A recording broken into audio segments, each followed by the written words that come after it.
नमस्कार। 12 ज्योतिर्लिंगों में से एक केदारनाथ धाम का महत्व किसी से छिपा नहीं है।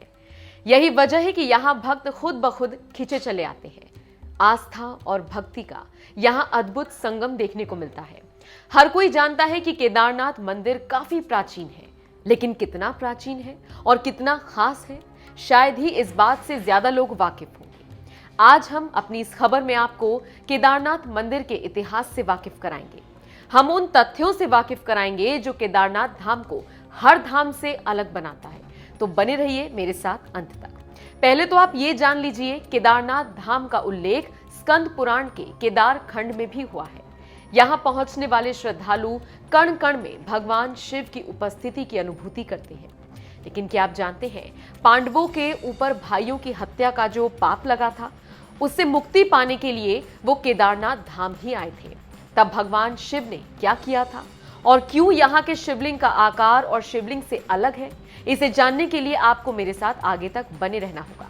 बता दें, केदारनाथ धाम पांडवों की पश्चाताप की भूमि है। महाभारत की लड़ाई में पांडवों ने गौत्र भाइयों की हत्या कर दी थी। पांडवों की जीत तो हुई, लेकिन हत्या करने का पाप भी लग गया। पांडव अब इस पाप से मुक्ति पाना चाहते थे। भगवान शिव ही इस पाप से पांडवों को मुक्ति दिला सकते थे, लेकिन भगवान शिव पांडवों से नाराज थे।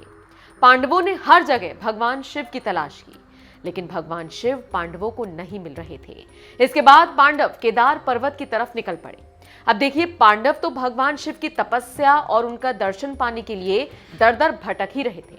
भगवान शिव पांडव से नाराज भी थे, इसलिए उन्हें अपना दर्शन नहीं दे रहे थे। लेकिन जब पांडव केदार पर्वत की तरफ बढ़े और बाद में केदार पर्वत पहुंच भी गए, उसके बाद क्या हुआ, इसके पीछे की कहानी काफी रोचक और चौंकाने वाली है। पांडवों के पहुंचते ही भगवान शिव ने अपना रूप बदल लिया, जिसके बाद भगवान शिव ने भैंसे का रूप धारण कर लिया। अब पांडवों को हर जगह भैंसे ही दिखने लगे। चारों तरफ भैंसों को देखकर पांडव परेशान हो गए, जिसके बाद भीम को एक उपाय सूझा। भीम 2 पर्वतों के ऊपर पैर रखकर खड़े हो गए। सभी भैंसे भीम के पैर के नीचे से पार हो गए, लेकिन एक बूढ़ा भैंसा पार नहीं हुआ। फिर भीम ने उस भैंसे की पूंछ पकड़ ली। भीम के पूंछ पकड़ते ही आकाशवाणी हुई। आकाशवाणी में सुनाई दिया, मैं शिव हूं, यहां अब मंदिर बनाओ। पांडवों ने उस जगह पर एक विशाल मंदिर बनवाया। पांडवों के इन प्रयासों से भगवान शिव प्रसन्न हुए और पांडवों को दर्शन दिए। पांडवों ने भगवान शिव से हाथ जोड़कर विनती की। शिवजी ने पांडवों को पाप मुक्त कर दिया। तभी से भगवान शंकर भैंस की पीठ की आकृति को केदारनाथ में पूजा जाता है। माना जाता है इस भैंसे का मुख नेपाल में निकला, जहां इनकी पूजा पशुपतिनाथ के रूप में की जाती है। बता दें, हिमालय के केदार पर्वत पर 3584 मीटर ऊंचाई पर मंदिर है। केदारनाथ मंदिर 4 धाम और 12 ज्योतिर्लिंगों में से एक है। वर्तमान के हिसाब से मंदिर करीब 1200 साल पुराना है। यहाँ 5 नदियों का संगम देखने को मिलता है: मंदाकिनी, मधुगंगा, शीरगंगा, सरस्वती और स्वर्णगौरी। मंदाकिनी को अलकनंदा की सहायक नदी माना जाता है। इसी मंदाकिनी के किनारे केदार धाम बसा है। केदारनाथ की भूमि को स्वर्ग के समान माना गया है। एक दूसरी पौराणिक कथा के अनुसार हिमालय के केदार श्रृंग पर भगवान विष्णु के अवतार नर और नारायण ऋषि ने कठोर तपस्या की थी। इस तपस्या से प्रसन्न होकर भगवान शिव ज्योतिर्लिंग के रूप में प्रकट होकर सदैव के लिए इस स्थान पर निवास करने लगे।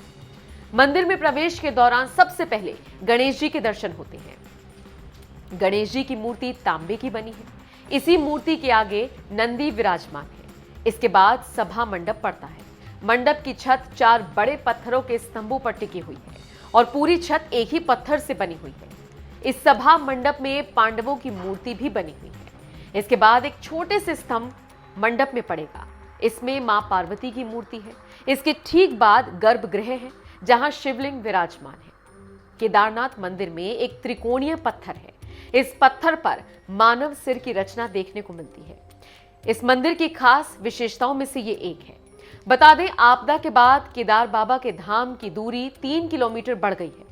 पहले यात्रियों को गौरीकुंड से धाम तक पहुंचने के लिए 14 किलोमीटर तक का पैदल सफर करना पड़ता था, लेकिन अब ये दूरी 17 किलोमीटर हो गई है।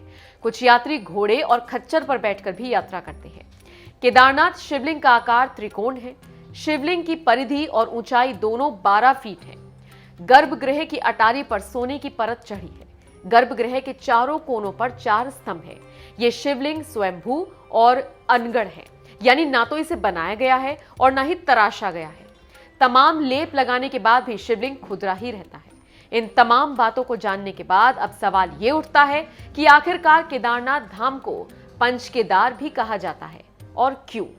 देखिए, यहाँ अलग अलग पौराणिक कथाओं में अलग अलग बातें कही गई हैं, लेकिन इन्हीं में से एक पौराणिक मान्यता है कि जब भगवान शंकर भैंसे के रूप में अंतर्ध्यान हुए तो उनके धड़ से ऊपर का भाग काठमांडू में प्रकट हुआ।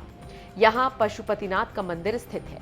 साथ ही शिव की भुजाएं तुंगनाथ में, मुख रुद्रनाथ में, नाभि माहेश्वर में और जटा कल्पेश्वर में प्रकट हुई। इन 4 स्थानों के साथ केदारनाथ को पंच केदार भी कहा जाता है। चलते चलते आपके लिए खास बात यह है कि केदारनाथ धाम के पुजारी भी कोई आम नहीं होते। केदारनाथ मंदिर के मुख्य पुजारी को रावल कहा जाता है। ये कर्नाटक के और वो भी वीरशैव समुदाय के ही होते हैं। यहाँ गौर करने वाली बात यह है कि मंदिर के मुख्य पुजारी खुद पूजा नहीं करते, बल्कि उनके सहायक पूजा करते हैं, और पूजा किस तरह से करनी है इस बात को मुख्य पुजारी बताते रहते हैं। और अंत में वो भी सबसे महत्वपूर्ण बात यह है कि यहाँ पूजा के दौरान जो मंत्र बोले जाते हैं वो कन्नड़ भाषा में होते हैं। बहरहाल, आपको कैसी लगी हमारी ये खास जानकारी कमेंट करके बताना मत भूलिएगा।